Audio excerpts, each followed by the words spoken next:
Our favorite socialist from that ritzy town in northern Westchester, Alexandria Ocasio-Cortez, gave a response as well on my program on MSNBC. Not only that, but in the actual address, there was falsehood after falsehood, and we have to make sure that we get our facts straight. Everyday immigrants commit crimes at a far lower rate than native-born Americans. And not only that, but the women and children on that border that are trying to seek refuge and seek opportunity in the United States of America with nothing but the shirt on their backs are acting more American than any person who seeks to keep them out ever will be. So that was obviously on my MSNBC program, The Rachel Maddow Show, last night. Where to begin? First of all, she's complaining about President Trump getting the facts wrong. 2 days ago, she was explaining how you shouldn't be factually correct, how it could be morally wrong to be factually correct. She said that in a tweet. So she's really changing her tune, but that's always what she does.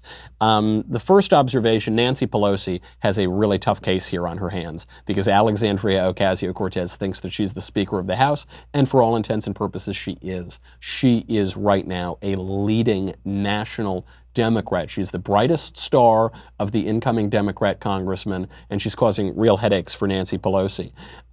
Congress members very often are just glorified press secretaries. Very few of them know anything about public policy. Very few of them are interested in crafting public policy. Most of them just want to go on television and run for a higher office. So that's what they do. They just go on television. I mean, this is sort of the Schumer model. Though Schumer, to his credit, does have a lot of acumen in navigating the halls of government since he's been in it his entire life. And so Alexandria Ocasio-Cortez is doing that. I mean, she's spending all of her time on TV. When she's not on TV, she's on Instagram Live. When she's not on Instagram Live, she's doing videos on Facebook. I mean, it's just on and on. She's putting herself out there. And but what she's saying isn't true. The trouble is that it sort of sounds like she's saying true things. She's getting much better at the camera. You can see this even just in her eyes. Her eyes are less buggy and weird than they used to be. And I don't know, she's just getting much smoother. And she can say things with such confidence now. She didn't used to be able to do this. She used to say, I'm not the expert, ha ha ha, sorry. Now she says untrue things with such confidence that they're actually somewhat convincing. So she's saying that illegal alien criminals trying to cross into our country illegally are more American than American citizens.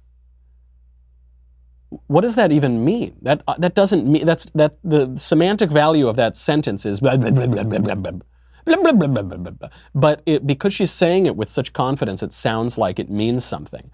And they do this all the time. I mean, this is another example of talk about having crossed messaging. On the one hand, America is a terrible, awful, racist, bigoted, sexist place that has caused wickedness and evil all throughout the world. On the other hand, these illegal aliens are more American than Americans. Well, can they keep them out, please?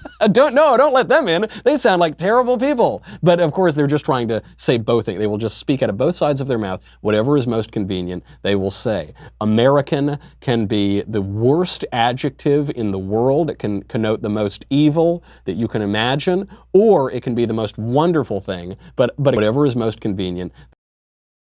American can be in the world. It can connote the most evil that you can imagine,